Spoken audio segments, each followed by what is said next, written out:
Please welcome Benefits Advisor for Equinox Benefits Consulting and Chair of the Healthcare Committee, Nick Maxwell. Hello, good morning. Thank you all for joining us for this morning's 2022 Lehigh Valley Healthcare Summit. This year, the Healthcare Committee has been hard at work making sure that Chamber members' voices are heard in Harrisburg and Washington. The committee created a position on telemedicine and sent a letter asking Congress to extend benefits for telemedicine following the pandemic to help those who need it most. The committee is keeping an eye on the potential creation of health bureaus in both Lehigh and Northampton counties. We have met with a number of decision makers and we will continue to meet with them and ensure that we have the most up-to-date information for our members. Most recently, the committee finalized its position on the recent changes to the medical malpractice venue rules, which were recently struck down by the PA Supreme Court. You'll see more of that coming soon in both Connections and the Public Policy e-newsletter. As you can see, there's no shortage of work for the Healthcare Committee and its board members. Thank you to all our great volunteers.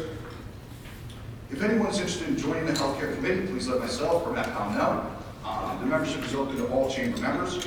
And thank you for our sponsors and for Capital Blue Cross being a presenting sponsor. We couldn't hold these events without you. We have a great presentation this morning, so sit back, grab some food, and enjoy the summit.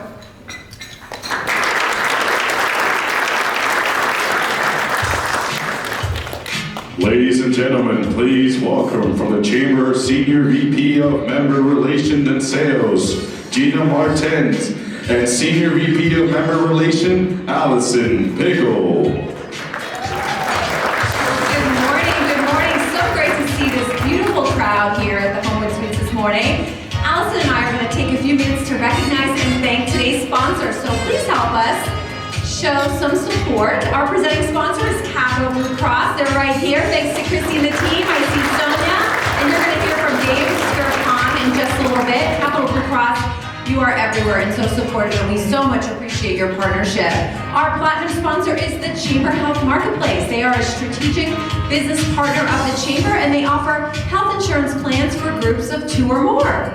Thank you to the Chamber Health Marketplace. Our gold sponsors is Equinox Benefits Consulting. The team is over there. Thanks to the Vice Chair of the Chamber, Mr. Tom Grove. He also happens to be the Chair of our Public Policy Committee. So Tom, thank you for all you do. Also a gold sponsor today is Highmark and Populytics. Thank you to Doug and the team here from Highmark and Populytics. Our silver sponsors, Astound Business Solutions. Phil, Donatelli, and team, thanks for being here this morning. B. Braun Medical, Sherry and your team from B. Braun, thank you so much. Gallagher Insurance, you're going to hear from John, but Gallagher, thanks for being here. Jack is an ambassador with the Chamber as well, so thanks. Pat Stones by Phoebe. Lisa, Stacy, and the team from Pat Stones are over here. Thanks so much. Preventive Measures, Mental Health, Home Health. Thanks to Paul. I met a few of you this morning. Thanks for being here this morning and for sponsoring. And then finally, our silver sponsor is Univest. Kevin and the team are with us. Thanks for being here. Allison, over to you. All right, thank you so much, Gina. And I know we have more energy than this. The coffee's strong enough, so let's keep it up. Our broad sponsors, thank you so much, BSI Corporate Benefits. Come on, the Camper Law Group. Thank you, Deidre, committee member and speaker today. Myers Insurance, Rocky and Paul. Honor Hewitt Associates. RLB Accountants, St. Luke's University Health Network. Our broad sponsors. Our corporate sponsors for today, EOS Worldwide, and Good Shepherd Rehabilitation Network. Oh my goodness, tongue twister. Thank you so much. I need more coffee. And our print sponsor, Murtaza, ABC Printing and Signs. Thank you so much for your support. And to our host, Homewood Suites by Hilton Alta, Bethlehem Center Valley. We are so excited to be here. It's a beautiful room, so thank you. And again, thank you to all of our sponsors for being with us today. We appreciate you. And I also want to recognize with us Megan Best with representing Office of Congresswoman Susan Wild. Thank you, Megan, for being with us today. All right, enjoy the rest of the show.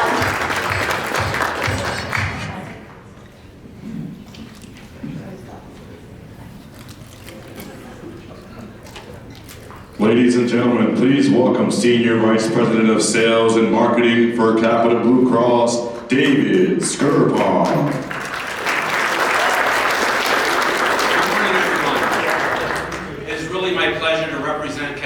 Cross this morning. And I know this is a very busy time of the year for all of you, so thank you so much for being here. I do want to share some exciting news about Capital Blue Cross. Our neighbor to Homewood Suites is our Capital Blue Cross Connect Center over in the Promenade Shops. And believe it or not, next week we're celebrating 10 years of serving the Lehigh Valley.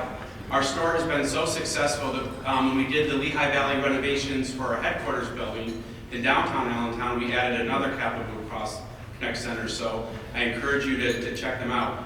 And next Wednesday, the 14th, we're going to have a celebration from 4 to 6. You're all invited. There will be food. If you haven't done your Christmas shopping yet, you can do your Christmas shopping and we'll be wrapping all of your presents. I personally hate to wrap Christmas presents, so I see that as a great opportunity. There will be chair massages and all kinds of fun stuff. So if you have a chance to stop over Wednesday the 14th from 4 to 6, please do so. I'm really excited about today's summit. Unlike past healthcare summits, we're going to have a variety of different topics. The mix of topics is really designed to offer opportunities for all of you to take back to your offices things you've learned, and hopefully it'll be very helpful to you. We'll be learning about a topic I personally have not heard about in the past. Maybe you have, but moral injury and traumatic guilt. We will hear about different opportunities for the employers in the room to strengthen their knowledge, and as I said before, take it back to their offices. We will wrap up with the future of healthcare and how advancements in healthcare technologies will improve service and patients, what patients receive. And I hope you all enjoy hearing from this esteemed group of experts and enjoy today's summit. Thank you very much.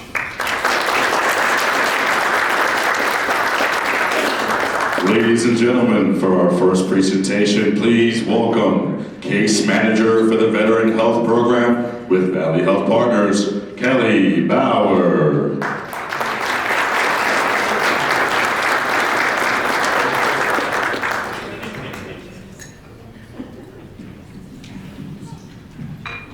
Hi, good morning, everybody. My name is Kelly Bauer. I'm a case manager with the Veteran Health Program at Valley Health Partners. I want to thank the Chamber for asking me to speak this morning about a topic that I find very interesting. Hopefully you will too. So just to start, I wanted to just give some examples that maybe all of you can relate to. These really are kind of finger prick examples when we talk about moral injury. Moral injury is normally talked about in the context of trauma and traumatic experiences. So maybe some of you have experienced some of these instances where maybe you're parallel parking, you back into a car and you drive away, you find money on the street and you take it, or you're in a meeting and someone comes in and says, "Oh, I remember you," and you sit there and act like you know who they are and you have no idea who that person is. Again, these are really mild examples of what can happen when we feel kind of that pang of guilt, when we walk away from an experience and we feel like, that wasn't a good decision, I didn't act the way I feel like I should have acted. And obviously these are circumstantial too, do our behaviors change when there's more damage done to the car? Does our behavior change when the money is in a wallet and there's an identifiable victim attached to the money? Do we behave differently depending on the circumstance? So just to define moral injury, it stems from traumatic events typically, which involve a perpetrator, a failure to act, betrayal, violation of morals and beliefs. It can also include survivor guilt, and it can lead to an identity wound. Identity wounds really change how we view ourselves and how we view our sense of ourselves. So some examples, it can happen in instances of war, abuse, neglect, or accidents and mistakes that lead to injury, which is can be specific to healthcare.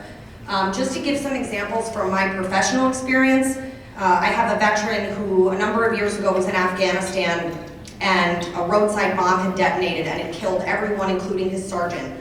He, to this day, struggles with the survivor guilt of why did I survive that experience and my comrades didn't? What makes me that person that walked out of that experience basically unscathed? He also experiences the failure to act component of moral injury. Could I have done something more to save the lives of those that I care about? Another example from a war kind of instance, I have a veteran who was in a tank overseas and the tank drove over a small child, a civilian child, and he was not permitted to stop to check on the welfare of the child. So again, it's that failure to act component of could I have saved that child's life, and it's also I'm a perpetrator of harming a child. A good example of an abuse case that I had experienced in my previous role as a drug and alcohol therapist. I had a 28-year-old man who, as a child, his younger sister was being abused by their father. And as an adult, he again felt that failure to act. He was only 10 years old at the time, and no one knows what the consequences would have been to him had he intervened. But he felt, I could have done something more to protect my sister. I should have done something to protect my sister. So that's a good example of a moral injury. To kind of give a more graphic example, I'd say, of a moral injury, I had a client in the drug and alcohol facility that I worked who had been in the throes of his addiction for many, many years, and he had an acquaintance who owed him money, and he drove to that person's house and held his children at gunpoint in order to get the money from him. Years later, when he got sober and he had gone through the criminal justice system, he really struggled to come to terms with, how could I have acted that way? How could I have traumatized those children that way? So that's an example of moral injury, traumatic guilt. Around 50% of adults have experienced at least one traumatic event. I think that's really underreported because, in my opinion, life can be pretty traumatic for all of us. And that speaks to the final point on this slide, is that not all trauma exposure leads to something diagnosable. It doesn't always lead to PTSD. It doesn't always lead to moral injury. Most of you in this room have probably experienced at least one circumstance that could be considered traumatic, a car accident, the loss of a loved one, but that doesn't always mean it's going to lead to PTSD or moral injury. This graphic shows the difference between trauma and moral injury. I think this distinction is important to make because when we speak about moral injury, we do normally talk about it in the context of trauma. The difference with moral injury is that it's an act that violates a deeply held moral or belief system and also typically involves a perpetrator, so someone doing something to someone else. The last block I think is important to note as well. We lose our sense of safety when we go through a traumatic experience, whereas in moral injury, we lose our sense of trust, whether it's in ourselves or it's in others. Can I trust myself? And if you go back to those, more mild examples, that, we see that as well in terms of moral injury. So who's most prone to experiencing a moral injury? Veterans, which we touched on in the combat examples. First responders and medical professionals, they are charged with making really difficult decisions sometimes, which sometimes can lead to the loss of life or mistakes that get made. Even when they make the right calls, the person can still sometimes lose their life, and it can lead to a lot of guilt and moral injury on the part of the medical professional. Abuse survivors, which I talked about, whether it's a survivor guilt sort of situation or otherwise. Survivors of natural disasters, so we see this a lot, just to bring up a kind of recent example with hurricanes, when you have family members that refuse to evacuate and you leave and they lose their lives, they can feel that survivor guilt, that moral injury of, why didn't I do something to make sure they were safe? I touched on the incarcerated population and substance use disorder patients. Again, when somebody goes through the criminal justice system and they're forced to kind of look in the mirror and come to terms with what they've done, they can feel those pangs of moral injury. And it can be really tough. It can contribute to the relapse in substance use issues.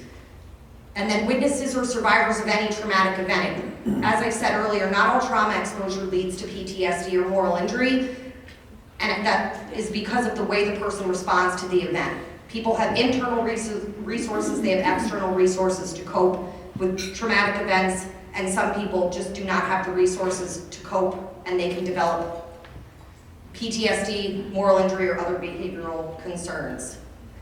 Moral injury in healthcare. So the COVID-19 pandemic brought the term moral injury to the forefront of the discussion. It's actually become a really big buzzword in behavioral health. And the biggest example, I think, in the COVID-19 pandemic was the lack of ventilators and the lack of hospital beds that we saw. So doctors and medical professionals, they had to make decisions on who gets a ventilator and who doesn't.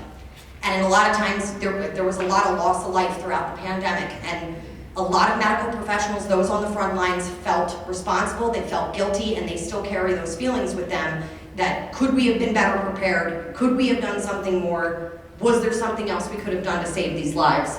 So really, when medical professionals experience any type of unfamiliar circumstance or distressing situation that they've never experienced, they have to make decisions that they're not always sure is the right decision. and that can lead to mistakes being made or the loss of life, even if they go in there with the best intentions.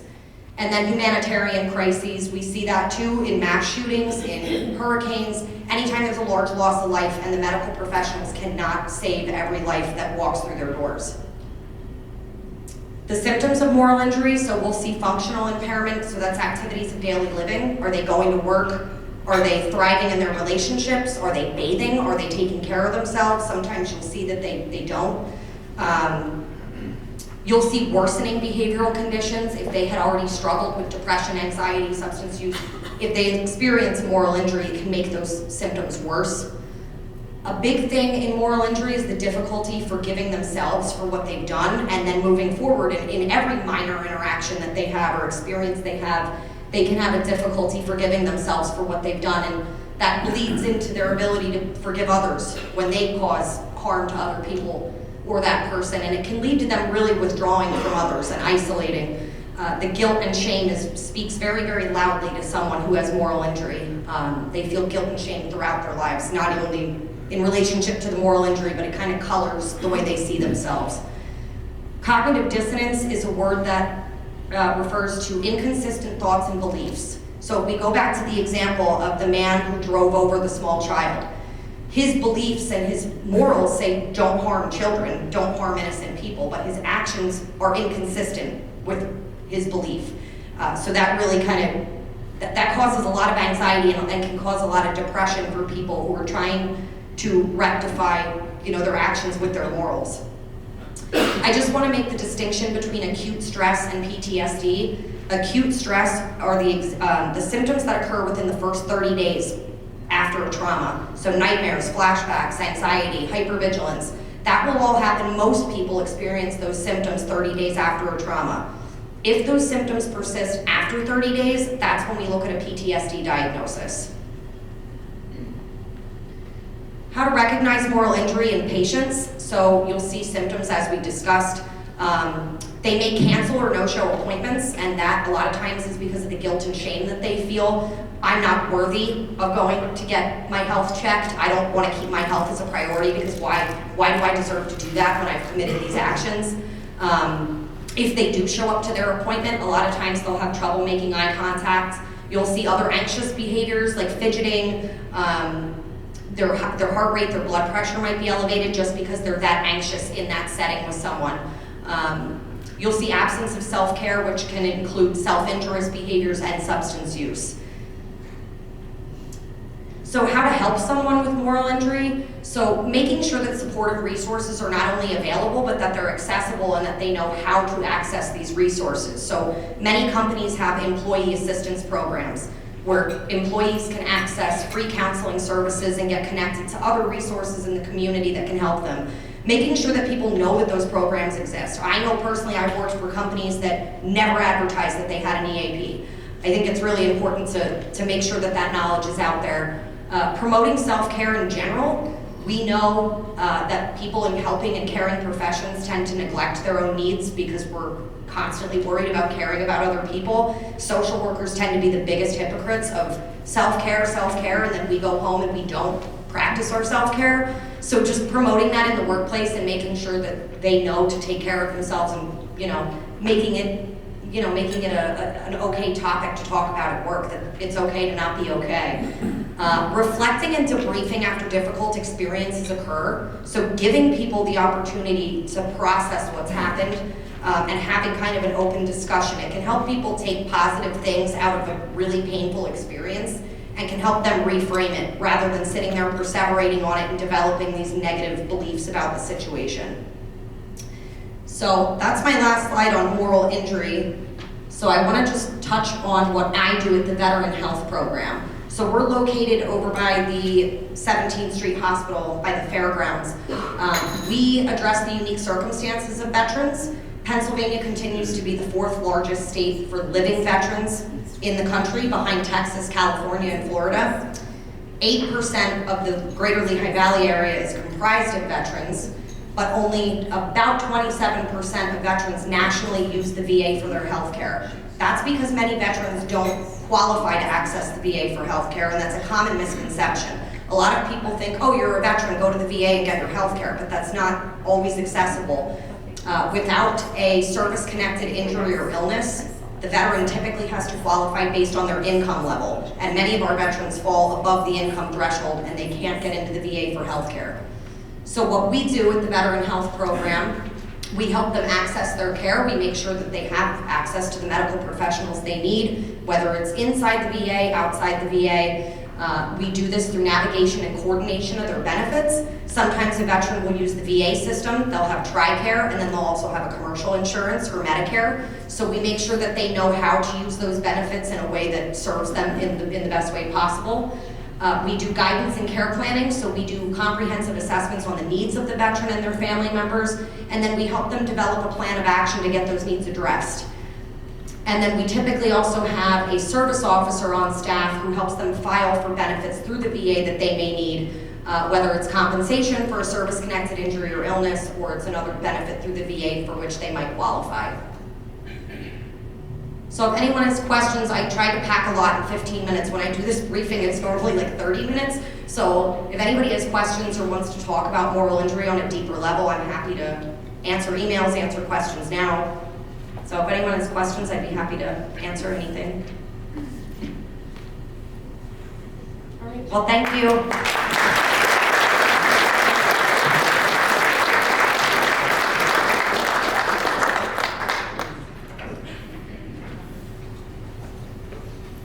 Thank you, Kelly. For our next presentation, please welcome a member of the Chamber's Healthcare Committee from the Camber Law Group, Deirdre Camber Todd.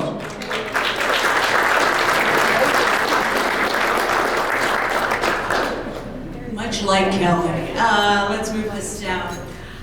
Thank you so much, and I love the introduction. I couldn't mimic that voice. At any rate, my name is Deirdre Camber Todd. I am a business and healthcare attorney in the Lehigh Valley. So for those of you I don't know, please reach out. We are going to be talking about hiring and retention. That's such a big ask, right? I mean, this is something I usually can talk about for an hour and a half to 3 hours, and we still don't have all the solutions. So I'm going to try to compact it all into a really short period of time. All right. More than welcome to look me up, LinkedIn, Connect, etc. I'm a huge fan of cartoons. I think they do say 1,000 words. Great news, we hired 15 employees this week and one actually showed up, right? My husband does hiring for his company, and he's like, I am lucky if someone shows up one day. He's like 2 days, and it's a score. It's amazing. He's like, and we've only spent $50 million trying to get them there. So, huge problem. A lot of what we're going to talk about today is going to be a little weird in that the way people, my generation, I will date myself, I am X generation, I think of work a little bit differently from the newer generations, and you have to. If you want to get people and you want to keep them, you have to change the way we view employees, what they want, how to bring them in, how to keep them. A lot of it has to do with tone. So one of my favorite examples is, let's eat grandma, as opposed to, let's eat grandma. So looking at hiring, one of the things that we have to keep in mind is why we tend to hire people who remind us of ourselves. And a lot of people say, well, isn't that bias? That's not something we're supposed to talk about. But the reality is we have to talk about these things.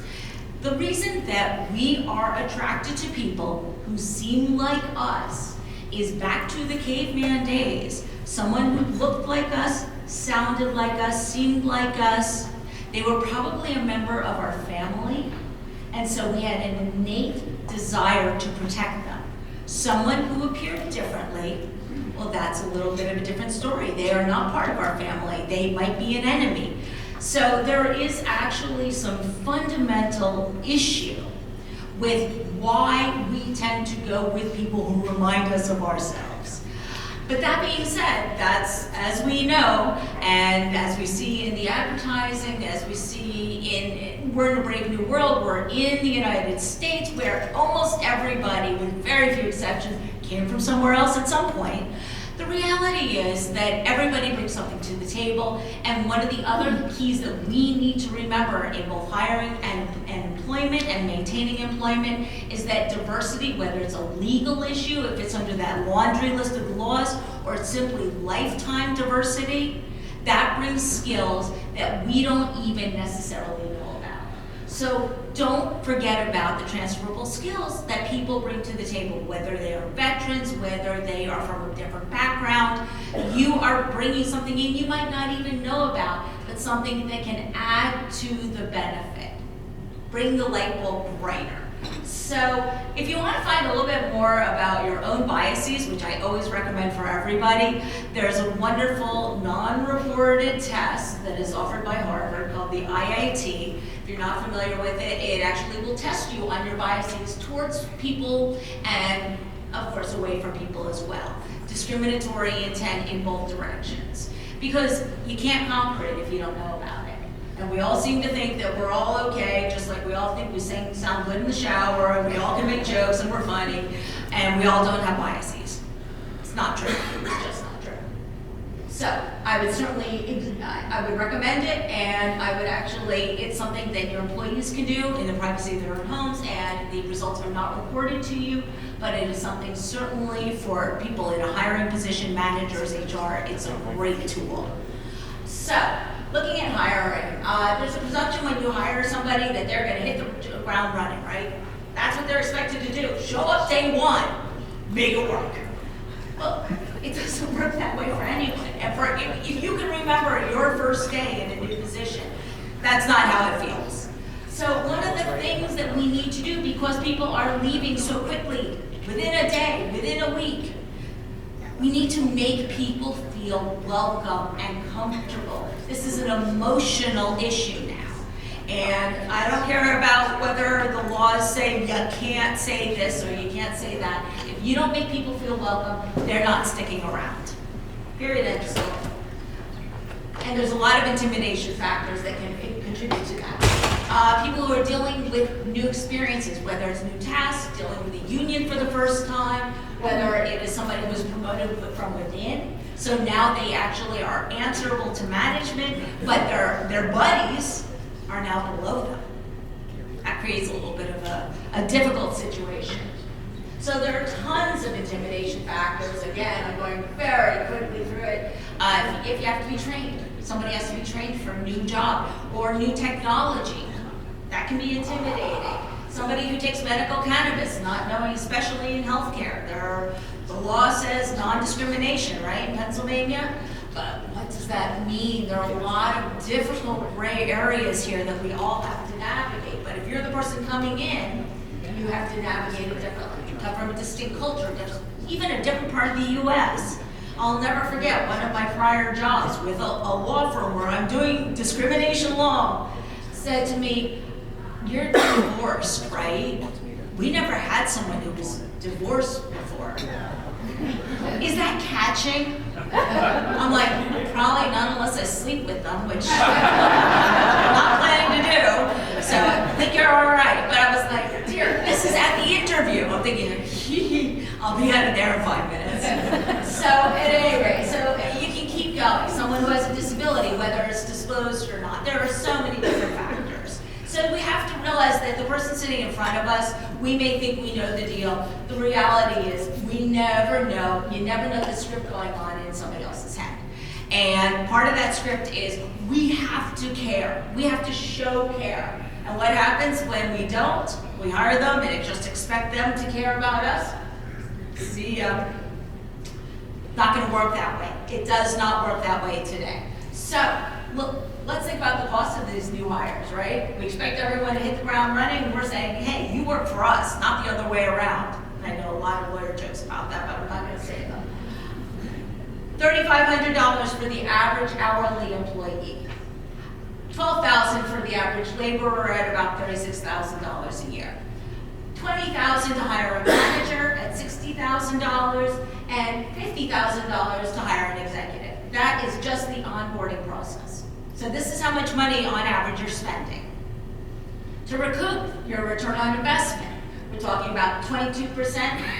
you've recouped in 3 months, 31% within 6, and to actually get to a point where you've recouped just the onboarding costs, we are talking about over 6 months.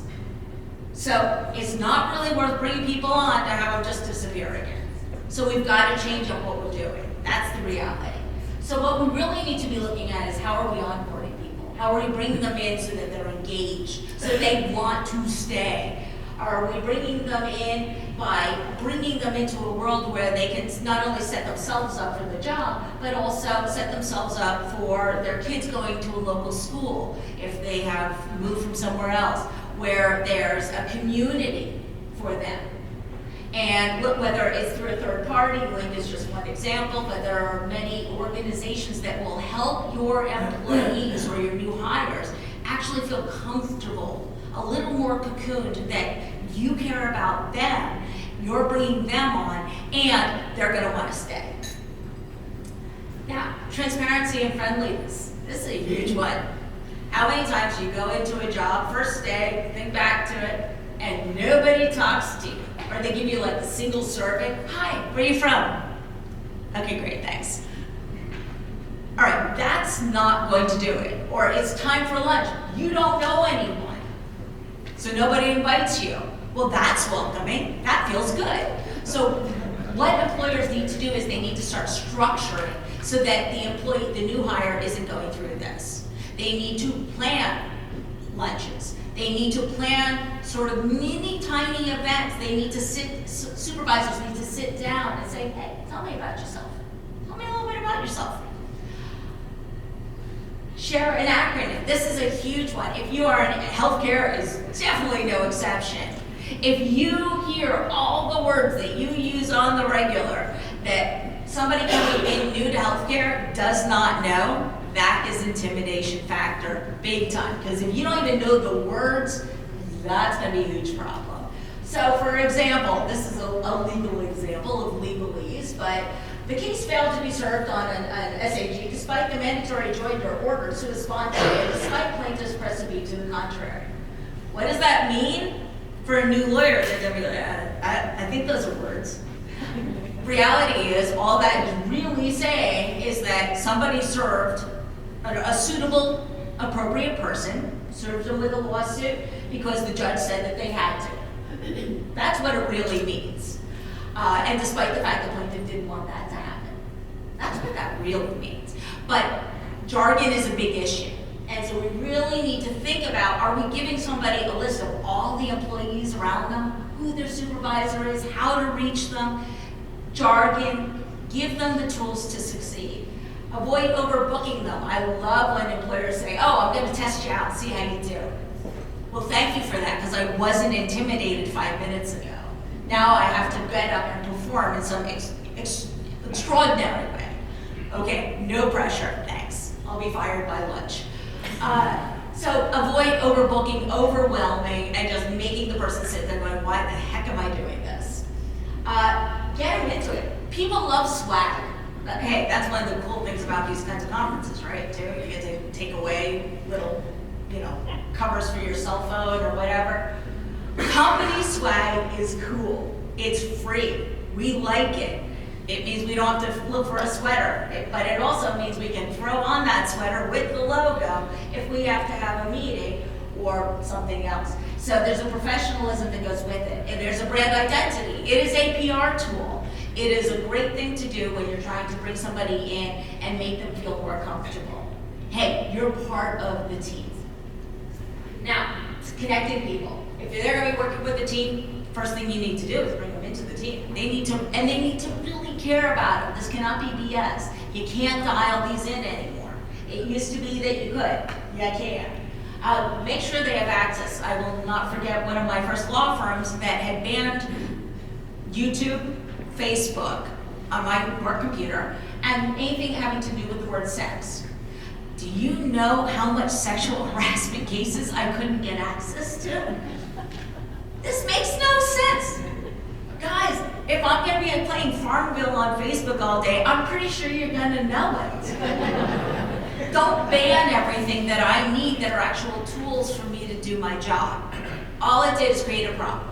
So So at any rate, make sure everything is accessible, they have all the tools. If they're working remotely, make sure that they have all the dial-up systems and the VPNs, et cetera, et cetera.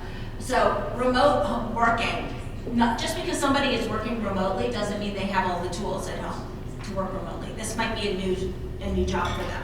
Make sure that they are set up in their home office to have everything that they need. Make sure that if they're doing Zoom or Teams meetings, that they have a background that looks appropriate and not a virtual background, an actual something that they can hang up so that when they move, their hair doesn't disappear. Something that looks appropriate. So take advantage of that. Always look for an early success project rather than challenging them in some way that's really difficult. Try to find something that they can easily do quickly and succeed in. Make them feel good about themselves. Now, retention, because I've got like 5 seconds left. Retention. And you guys can go through these slides, they're easily available, but employees looking to leave their jobs. Now, do you think that's the 95% or the 5%? It's the 95%. That's how many people are committed to working for you. Quiet quitters, this is a term that is a hot one in HR. People who do just the very minimum just so they don't fail and get fired.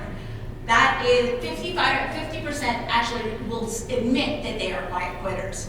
That's ignoring the other 50% who won't admit it.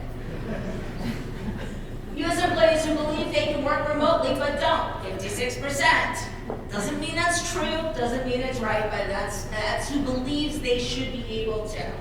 Employees want to work on-site, only remotely, hybrid. Most people want to work hybrid, but I will tell you the gross majority do not want to work on-site only. So if there's a way to flex with that, even if it's a working part of a day, make it happen. Also be aware legally, if you're going to make somebody work at an office, it has to be part of their actual job description, that they can't do that part of the job from home. So always make sure you've included that. Quiet firing. That's why I say, oh, you're going to quiet quit? Great, guess what I'm going to do? I'm going to have you train your replacement. That happens too. And that's what's happening now. That we're in the middle of what we call the Great Resignation. So the 3 keys to keeping your employee is people being trustworthy. You say you're going to do it, you do it. You say you're not going to do it, be a person who shows by example. It has to start up at the C-suite. It cannot start with management, it can't start near the bottom. It has to start by leading by example. People are watching you. If you are the C-suite, people are watching. They look for people who respect the work-life balance. I need to go to little Timmy's game. I'm not going to allow that. That's ridiculous. Then I'm going to quit and go elsewhere. They have the upper hand. Have positive relationships with all your direct reports. If you don't have one, think about why. Are they the problem or are you the problem? Be consistent. That's how you build trust. According to Harvard, there was a publication just put out. It's all about trust and consistency and being confident. If you can't do the job, if you're not willing to make that photocopy, the employees aren't going to be willing to make the photocopy either. Okay, only 1-3 managers are now engaged. So, problem isn't just at the bottom. Bottom is all the way through the organization. So, have one meaningful conversation, and this is true for management, this is true for the C-suite, with each team member, 15 to 30 minutes per week. Gotta do it. You gotta do it if you want to keep people. And I will show you, statistically, the numbers are huge. The engaged employers, the engaged management have about 3% turnover compared to the 95% who want to leave. Open and honest dialogue. What are you doing well? And I always call it the compliment sandwich. What are they doing well? What can they improve upon? What are they doing well? Leave them with the good feeling. And then you've said the bad stuff, but they're coming away not feeling like a failure. The decisions that you have to commit from a board organization, you have to commit from the very top. Because again, employees from the very bottom are watching. You think they're not. You think that, hey, I don't have to do it. I'll never forget, I asked my daughter when she was in high school, what do you want to be when you grow up? She said, a CEO. I said, okay, what kind of company? It doesn't matter. I'm like, well, you know, you have to work up to it or you need to start a business. She's like, oh, I don't want to do that. I'm like, well, that's the way you get to be CEO. But there is a lack of understanding as to processes. So if you can make a path clear for somebody who wants to succeed and move up, lay it out. Write it down. Have that jargon cheat sheet. Have the forms, all the forms this person needs. Have them all accessible. That's going to help you in consistency. That's going to help them. Have the jargon so everyone will be speaking the same way. And if they are interested in success and moving up, this is the process. This is what the process looks like. This is what you need to do. Here are the benchmarks. Make it as clean and clear as possible. That's how they're going to get there or how they're going to fail to get there. But it's not like they didn't know. So, suppose you have multiple employees who you believe are quietly quitting. Again, I'm going to go back to, if you got a couple of them, is it them? You might need to self-audit. Nobody likes to criticize themselves, but you got to look at it. You got to say, why are people not liking working here? What am I doing? Is it me personally? Is it something about the corporate structure? Am I hiring the right types of people in terms of this organization? Law firms are more conservative places. Sally Beauty Supply, if you have really cool colored hair, that's something that they look for, because that's part of their advertising mantra these days. You need to find people who, for reasons that have nothing to do with diversity, are the best fits for the organization. And please, one thing I will stress very, very heavily is please stay away from personality tests. There are a lot of discriminatory issues that arise with things like Myers-Briggs, and they are not really predictive of success. They may tell you what type of person you are with 4 letters, but they are not a good predictor for success. So please be careful about that. If you're confident in your leadership abilities and one of your direct reports is unmotivated, that might not be your fault. That's going to happen. Today, that's going to happen. So other best practices to bring people in. We love to give, like if you have a group of laborers, give them hiring cards, like business cards. So if they know somebody who might be interested in a position, here's how they get access. If you have home health care aides, give them cards that say, hey, if you're interested in becoming a home health care aide, this is how you do it. It's just a great way to get the word out, and it makes it really easy for somebody to have that card at home and say, oh, you know what, maybe this is something I'll do. Keeping people engaged. One of the greatest tools I heard was a construction company. Wintertime comes, right, and it's layoffs. What they did, because when you have layoffs, you will typically lose your people. They will look for something else to do. Is instead, they hired them out at a lower rate to some of the local charitable organizations and had them delivering Meals on Wheels, etc. So just keeping people engaged in a positive way. And look for benefits options. I know we have a ton of benefits people here. Mental health is one of the biggest problems that we have, as Kelly had mentioned. So please make sure that they not only know that there is an EAP, but that they know what it is. And they know how to access it, and they know that it's not embarrassing. Take away the stigma of utilizing these tools, because way too many people are extremely, extremely embarrassed. Flexible work weeks, perks and swags, free coffee, free donuts, free keto options, or whatever. PTO, not a good tool. It might bring people in, but then you will experience a huge amount of abuse. So flexibility in work. It's not about letting people resign and replacing them. That is the transactional answer to the current movement as to what's happening. The transformative answer is about understanding why so many people are unhappy in their jobs, understanding it and fixing it, finding a way so that people want to be at work. People tend to want to be successful if you give them the right tools to do it. So with that being said, questions, comments, burning torches. Right here. Okay. Interesting comment of Marta Gabriel with the Lehigh Valley Health Network. Thank you for your presentation. You said PTO doesn't work. I wasn't quite sure what that meant. Because Sure. I think that's a great Yeah, benefit. it's a great question, and I actually teach webinars on the whole issue of PTO. So this is something that is very hard to squish in, and I'm happy to grab you, Marta, afterwards.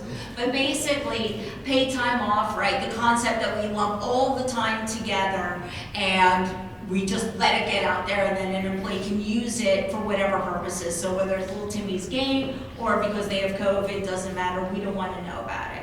There are a variety of legal reasons why it's problematic. So for example, if you have 50 or more employees and somebody is out on leave or out on PTO because they're sick, you don't know that they actually have a serious health condition. So you're not complying with the law because you don't know that they're out sick and they actually have a serious health condition. So you're going to be out of compliance with a whole bunch of laws. So that's one example of the legal reasons. Practical reasons include and this happens all the time statistically, what happens? They get their time, they get their vacation time, they're like, ooh, Disney, great, I'm gonna take all of my 3 weeks to go to Disney, and that's in June. And guess what happens in November? They get sick. And now they have no time at all. So now you are left in a position where there is no time whatsoever. And do you start banking from the next year? Do you start creating banks? The problem is statistically, this is how it works. So even though it's a great tool and a lot of consultants recommend it, the reality is it does not work well. And the moment that person doesn't have time then, when they get sick with COVID in December, now all of a sudden they're not gonna be real happy and you're gonna end up losing them, and then you're gonna lose your ROI, your investment in that person. So those are just two quick examples. Anything else?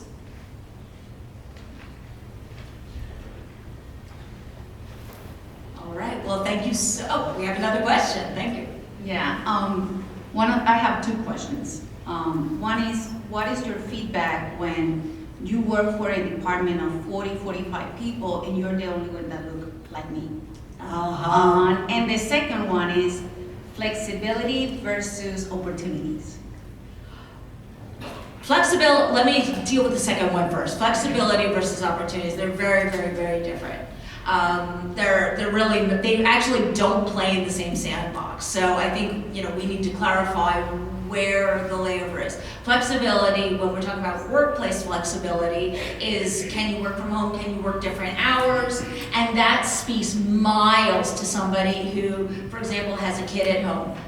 So they need to work till 3. If they're willing to come in at 6 or 7 and that's something you can accommodate, it's something that I strongly recommend. So flexibility, but just make sure it is built into your job descriptions. I can't tell you how important job descriptions are today. In terms of opportunities, well, that's a really big word. So and you can catch me up if we don't have time right now because I know we're running late. In terms of what happens when nobody looks like me, it never feels good. It never, just as I felt pretty down when I heard that comment about being the only divorcee, as if I had a disease. No, my husband didn't sign a petition saying, you stink. Yeah, it sucks. I'll be really honest. One thing that you need to, first of all, that's why we're talking to employers, is getting on the reality that everybody brings benefits to the table, and it's not about color of skin, it's not about work experience. People bring diversity, and diversity by itself brings new ideas. And you are never gonna grow until you bring in people who are different. So a smart employer they're not gonna sit there saying, hey, you're from, and I'll guess, you're from Uzbekistan, and therefore you have totally different life experiences. So tell me about those, let me single you out. That's not the way to do it, but to utilize those benefits and to have those 15-minute conversations to find those new tools is really the way to allow somebody with a diverse background to succeed. And everybody brings diversity, whether or not it shows on your face, whether or not you're in a wheelchair, everybody has diversity in them somewhere. So it's a matter of a good manager is going to tap into that rather than viewing that as a we versus them type attitude. So, but you can certainly, I'm at table 7 if you want to talk more about opportunity and flexibility. I am out of time, so I'm going to keep off, but thank you so much.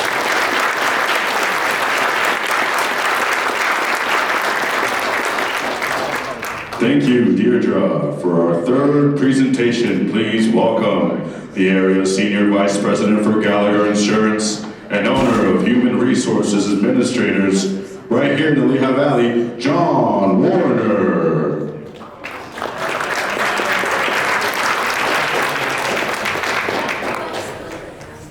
I'm going to push a button, and my phone's going to go ding, ding, ding, ding. My 15 minutes are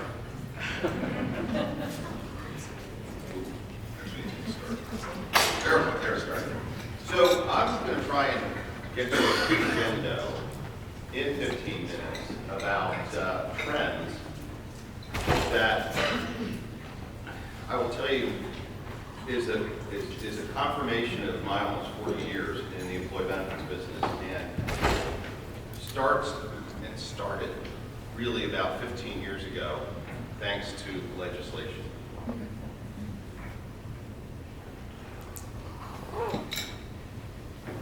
So, what is really the truth?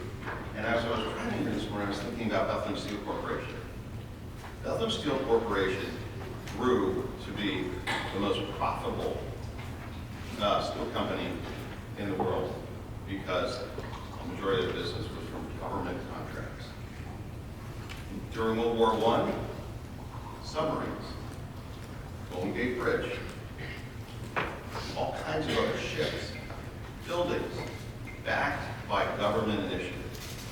We have a public-private healthcare system that works interestingly with both the cooperation of government and the private entities that are involved. So we're going to drill down a little on that. We have national and regional health plans. We can talk about that.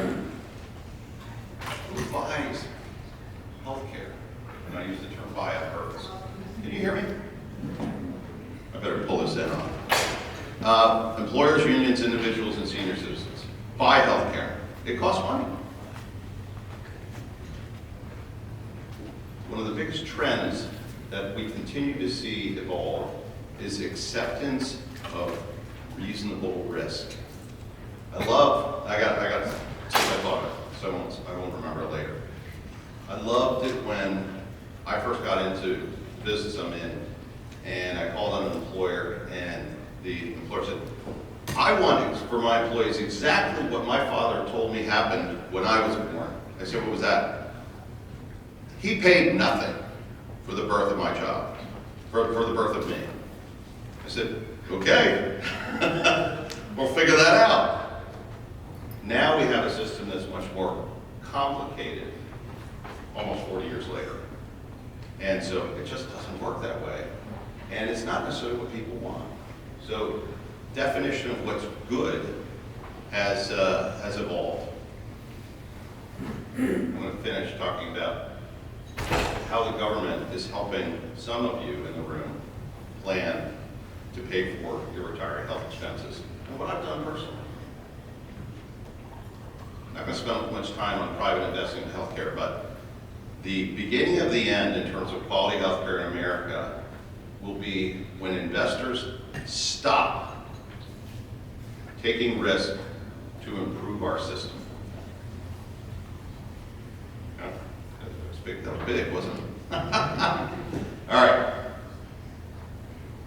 The past has to be a baseline. So I talked about private public. Medicare went into law, became law in it rolled out in 1965, along with Medicare. Who was the first to sign up for Medicare? Very famous American and his spouse. Anybody know? No.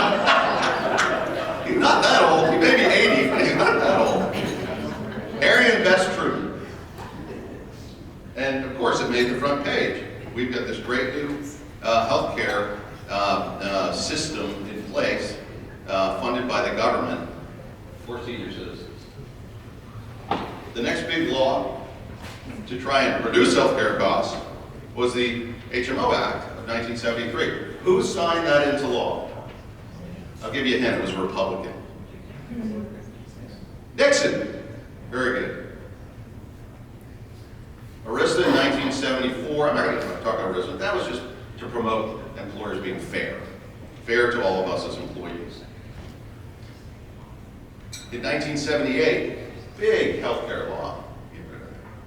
Big healthcare law. The beginning of Section 125, because employers had started to charge their employees out of their paycheck for healthcare, and Section 125 allowed what we pay to come out pre-tax.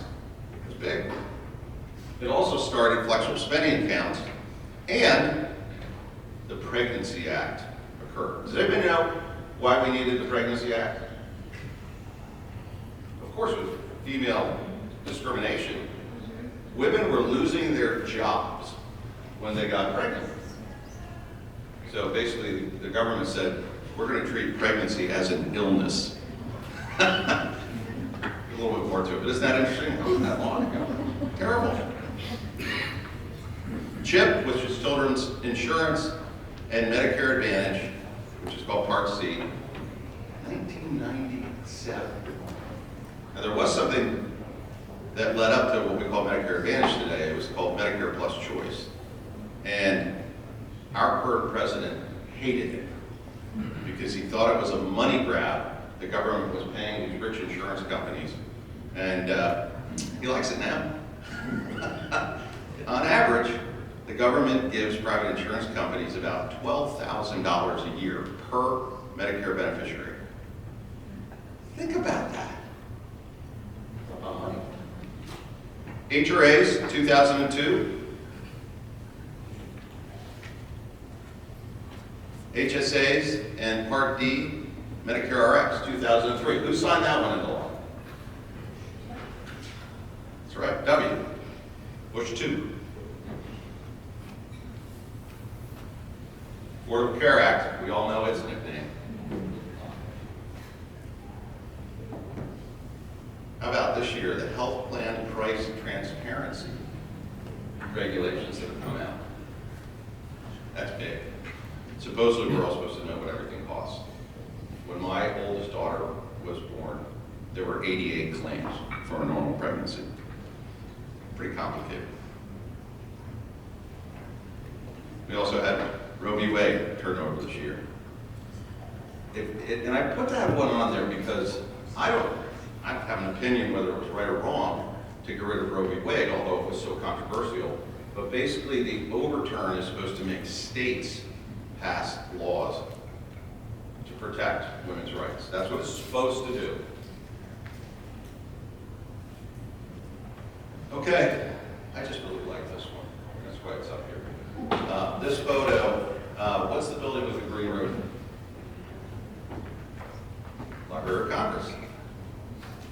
And the one on the left, Supreme Court, behind the counter. Always fun to visit. So, what are the foundations for the future? The Affordable Care Act is here to stay. Thankfully. I started a small business with one client in 1997, and I think about it now. If I had hurt myself or gotten disabled, I couldn't get individual health insurance. If I couldn't run that company back then, I couldn't get individual health insurance. It was only available on a non-discriminatory basis starting in 2014. And it's a really good thing. Inflationary increases have averaged 6% since 2014. In 2010, it was almost 13%. And as an insurance broker, how many times did we walk in, Tom? Sorry, I'm delivering your 40% increase. Not that that can't happen at times today, but it never holds up. What we did was we took 40 million uninsured, now it's 8 million. We added billions and billions of dollars to the healthcare system buy all of this insurance that's in there. And if you really think about the subsidies that are provided for people with individual medical insurance that are below certain income thresholds, the government's acting like an employer. Think about it. The other thing they do is if your income is too low, you can get extra money to offset your out-of-pocket risk. It's like an HRA. The government is acting just like an employer. That's why the Affordable Care Act, in my opinion, will not go away. I already said that. I just said that too. It's fun to talk in Pennsylvania about Geisinger. Geisinger, Kaiser, there aren't that many that were health plans started by healthcare organizations as a group practice model, HMO. Okay. What that means is you take Geisinger, you're going to see a Geisinger doctor who's going to refer you to another Geisinger doctor, and you're going to go into a Geisinger hospital. Most of us don't access it. It's going to be so interesting to see how this Lehigh Valley Health Network partnership with Geisinger rolls out in the future. Very, very interesting. Will it soon be Geisinger Health Plan instead of Lehigh Valley Health Network? Ooh, interesting. Okay. How about health savings accounts? Favorite topic of mine. How many minutes do I have? Ooh, not that many. So interesting, I'm going to show you a graph at the end, but there are about 130 million of those workers, 32 million with health savings accounts. My first comment about the future is that's about 20%. Oh good, I just found out how much time I do that. That's helpful. About 20%. How many of you, if you don't mind, show of hands, have a health savings account that are in the room? That's more than 20%. That's a good sign. And I'll explain More why. than 20% healthcare voters. The smartest people in healthcare, right? HSAs are America's answer to saving for retiree healthcare costs. Those of you that understand Medicare really well, it's not that good. There was a law passed in the late 80s, I didn't include in the presentation, that fixed Medicare. It turned Medicare into regular health insurance. It was repealed a year later. Repealed! Anybody know that? No, anybody know who signed that into law? Think about the 80s. It was Reagan. The problem was that the cost of turning Medicare into regular health insurance was put on the backs of American citizens. It was too expensive for too many people. And those that stuck around realized that they couldn't do that with the Affordable Care Act because healthcare we know is so expensive. So that's why the whole approach. ACA is the largest law from a financial standpoint ever passed by our government. Controversial, right? Affecting the most Americans. Not a lot of insurance brokers liked it when it was first passed. Some of us thought we were going to go out of business. But our business is good because the public-private partnership is very important to us all. I'm pretty good. Okay. We see more people sign up for Medicare Advantage plans than take supplements today. Did you know that you can't spend your HSA money to pay for a supplement, but you can to pay for a Medicare Advantage plan and for your Part B premiums? Now you know it. It's interesting quirk in the law. Okay, I just, again, thought this was a beautiful picture of our Supreme Court. And I was really surprised with the way the Supreme Court supported ACA. In the end, the Supreme Court is supposed to support what we want as American citizens. And I think they remember. Okay, so quickly. isn't it great that your kids can stay in your health insurance plan thanks to that law? I think it's great. I kicked my kids off because I was a small business owner and they could get health insurance in a very inexpensive fashion from their employers, but it's a wonderful part of the law during a very challenging time when young people earn the least amount of money and it doesn't cost a lot. So I'm walking out from having dinner and there had been a wedding at the restaurant I was at and there was a couple standing there and he turned to me and he said, "Is that your Porsche?" Because it was one of those restaurants where they put fancy cars. I said, "Oh, no, it's not mine."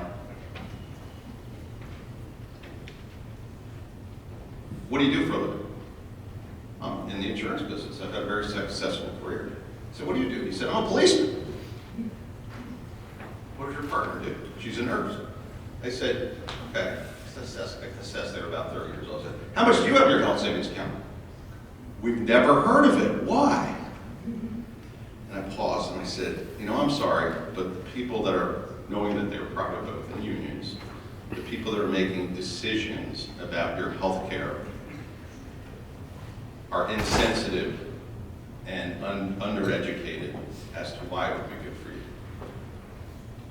Health insurance that's traditional is like renting an apartment. If you have a health insurance plan, though, where you're saving for your future in a health savings account, it's like building equity in a home.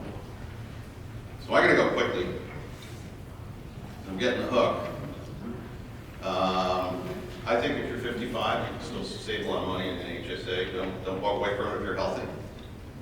I'm not going to talk about this one, but it was just a funny phone call that I got. A lady thought she should take the $200 per month that she got as a subsidy and get richer health insurance coverage.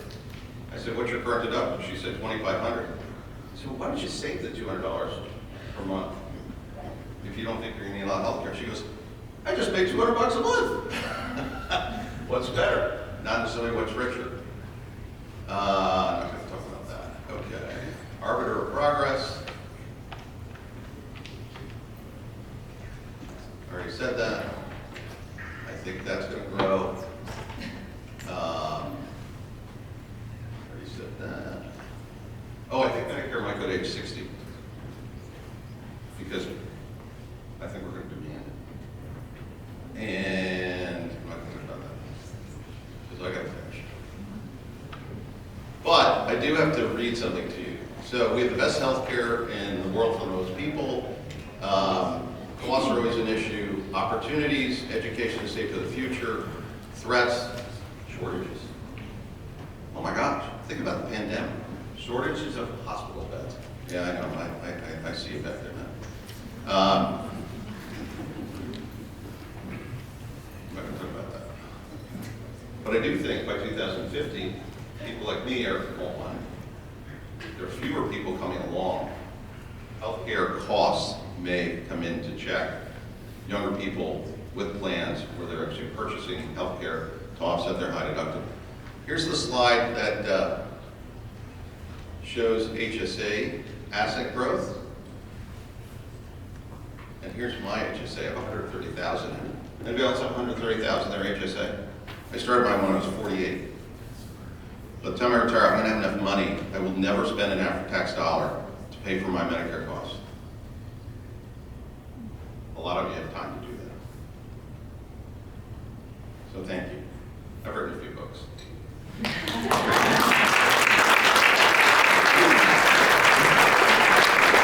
For any questions for John, please find him at his table.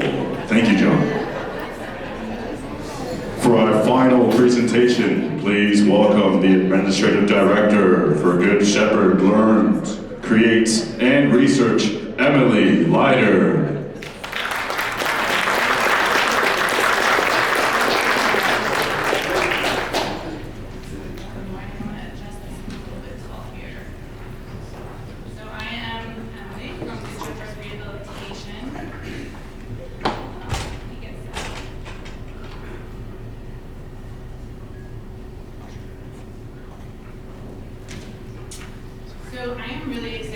here and share with you some of the exciting technology advancements and really what we are doing here in the Lehigh Valley at Good Shepherd.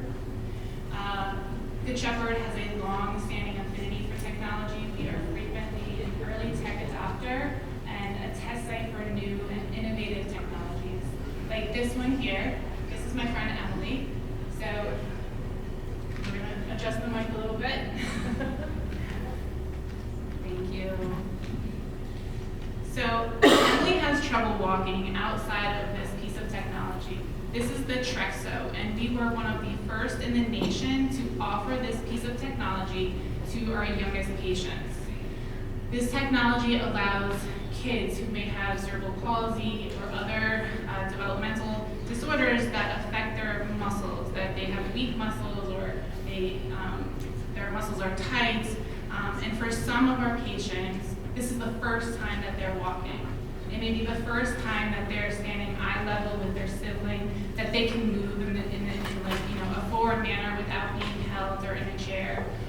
And that is really, really impactful. So this is the type of technology, this is what technology can mean when you apply it in a healthcare setting. If you are unfamiliar with Good Shepherd Rehabilitation, we are a not-for-profit rehabilitation network. We are located, our home is in Allentown, Pennsylvania, so this is where we were born and raised. We have a joint venture called Good Shepherd Penn Partners, and this provides the rehab services for Penn Medicine.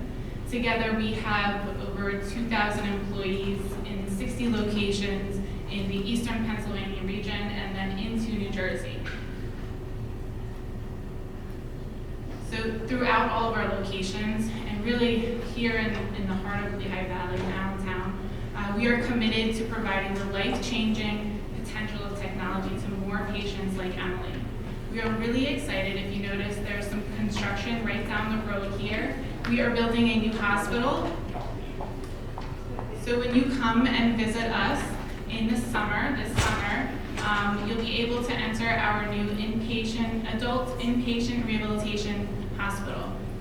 So this is a beautiful 4-story, 123 square foot facility with all of the technology you would expect from an early tech adopter, available in the rooms and in the treatment gyms on the floors. In this hospital, we will provide care for people who have had a spinal cord injury, a stroke, a brain injury, perhaps even after double knee replacements. So these are some types of patients that we treat. A really, really unique feature of this building that we're very excited about.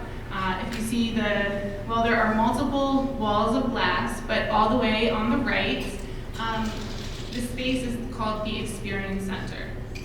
And when you come into the Experience Center, you will be able to have a first-hand access and interact with some of this future technology. So inside the space, as technology changes, we will rotate the technology. And to start off, here are a few of the areas you can visit. So if you start, you enter this beautiful building, you have all this sunlight and everything, and the first thing you see may be a video screen with some artificial intelligence used to take an image of your body and then replicate that on the screen. And for healthcare, we can use that to measure different motion angles. I'm a physical therapist, and currently what we use now is a protractor.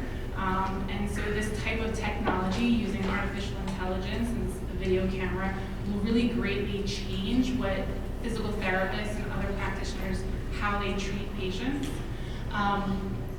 If you enter the Experience Center and you visit the virtual reality station, does anybody here own a home headset for VR?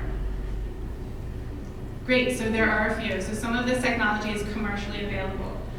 If you're not familiar with virtual reality, it involves putting a headset on and you are immersed in this visual, you're kind of transported through the visual screen that you see. Sometimes you may have hand remotes that allow you to interact with the world that you are virtually in.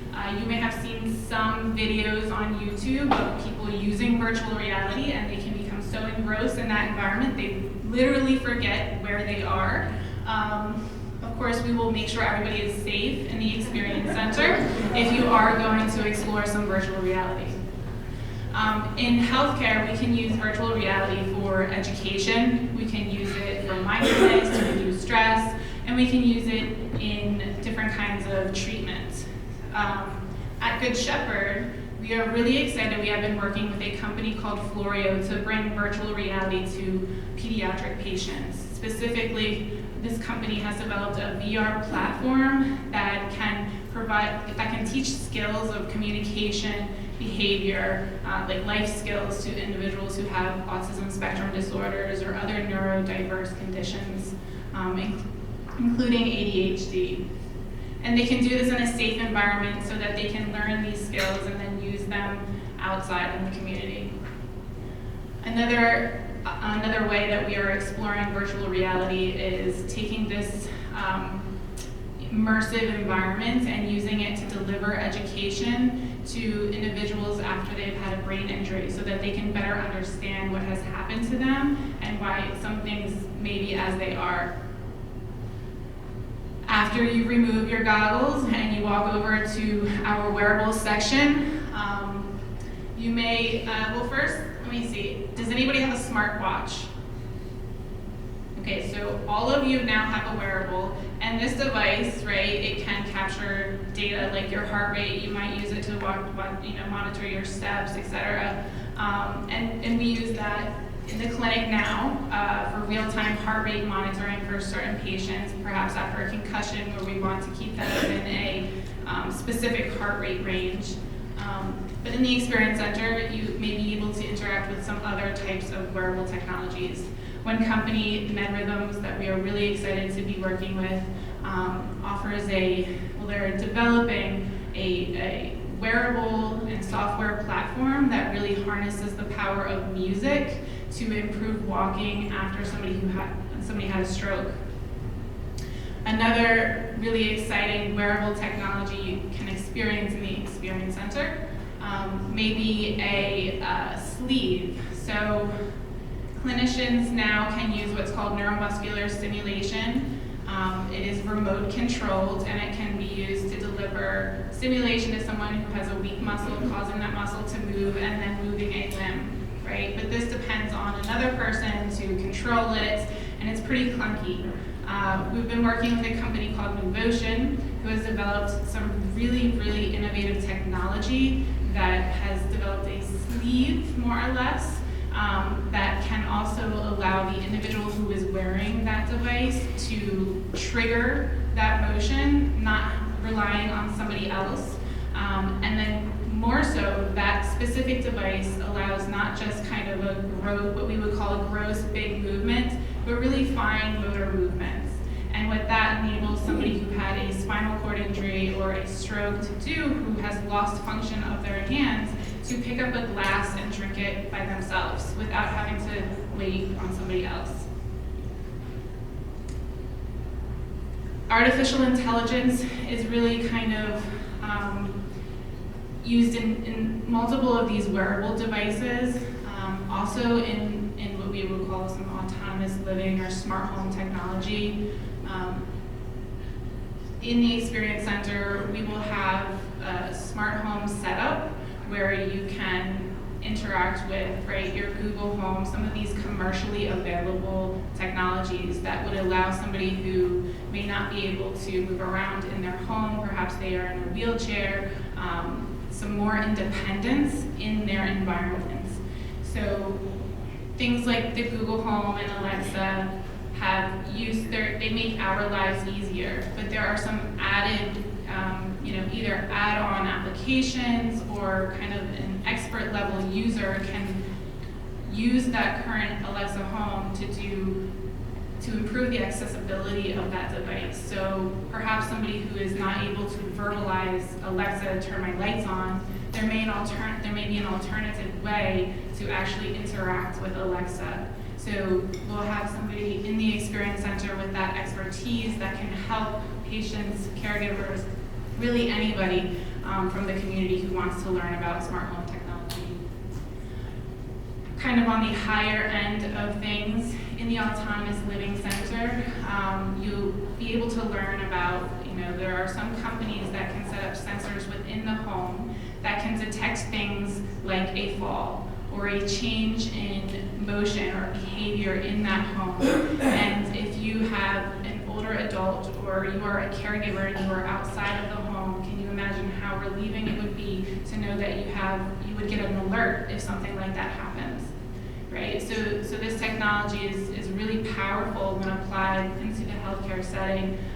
And at Good Shepherd, we are really committed to maximizing the use of these technologies for the populations that we serve.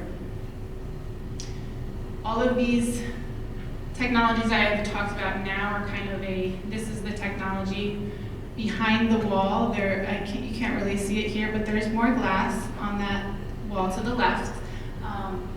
We are going to be making new things by using 3D printing. We're very excited about our partnership with Moravian University. Together, Good Shepherd and Moravian are really exploring how 3D printing can be used in rehabilitation. 3D printing can create any type of device. We can make something that fits a specific need for an individual. It could be an adaptive controller for a game so that they can play their video games. It can be an adapted stylus that allows them to interact with their iPad, and it may be a way for them to communicate with their families. And down the road, maybe we will be developing some more complicated 3D printed objects that then bring in some of those sensors and the electronics from some of the wearables. So the 3D experience is really focused on, shared learning environments. We will be bringing together clinicians with students and faculty, as well as the patients that we are serving, to explore how 3D printing can be used and what that impact is.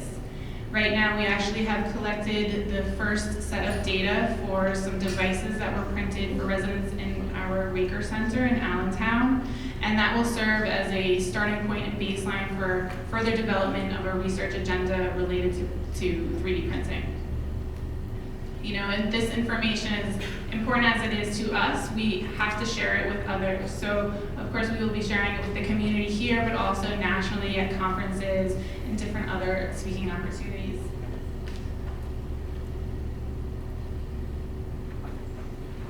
So, Good Shepherd Rehabilitation, we love technology. We really love innovation because it can change the lives of the patients that we serve in the community. So at Good Shepherd, we really invite you all to be part of that process. It's really important that the patient is the center of that innovation, or the clinician who is using that piece of technology or that new service at the center, and it may be the caregiver. And I'm sure many of you have people in your life that perhaps some of this technology could help you give them better care, or maybe it could be beneficial to them. So we really invite the community to be part of this.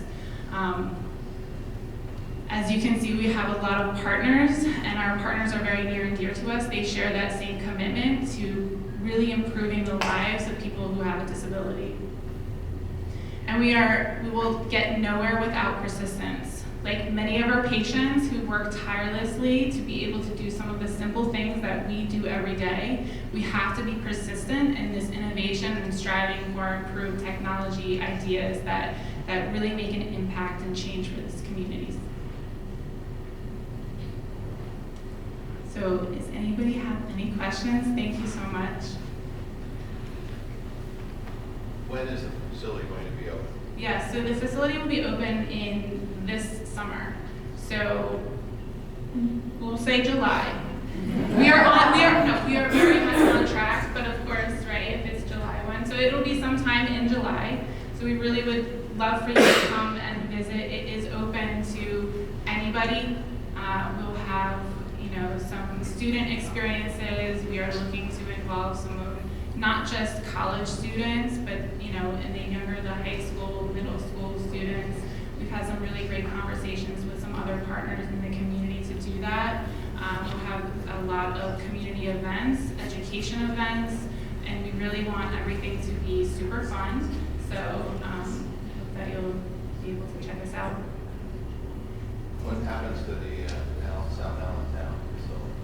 So we will still have administration is going to be in Allentown. We still have our Highland Center in Allentown, Rakers in Allentown. We are still going to have a large presence. My office is in Allentown. It's not moving. We will have a large presence in Allentown. What exactly will happen with that building, we're kind of figuring that out now. Anybody else? Thank you.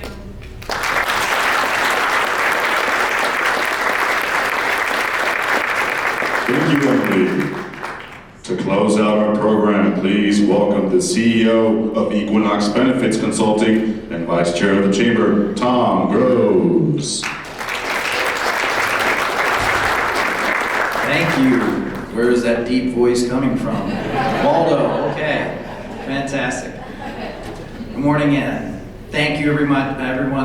Thank you to all my competitive health insurance brokers who are here this morning for not throwing rotten fruit at John Warner, being very civil, but really seriously, guys, for supporting the event. We really do appreciate it. A funny story, Equinox was one of the sponsors of the Senior US Open at Saucon Valley Country Club this June, and my business partner Dan Gagne and I, we invested a lot. We had a little quadrant of a tent overlooking the 18th green, and it's this big, huge tent. We have this little, 3 rows or something like that, 4 rows. We walk in there, first day, who do we see just adjacent in the same little quadrant? Mr. John Warner. So fortunately, John, we made a truce. I said, okay, I won't talk to any of your clients, you don't talk to any of mine, we're all good. So, but yes, lots of exciting stuff happening in healthcare. A lot of great presentation from Good Shepherd and everyone this morning. So I'm head of public policy. So if anyone has any public policies they'd like to discuss at some point, feel free. You can reach out to myself. You can reach out to Matt Powell, Brittany Whalen, who actually are my eyes and ears of what's going on there.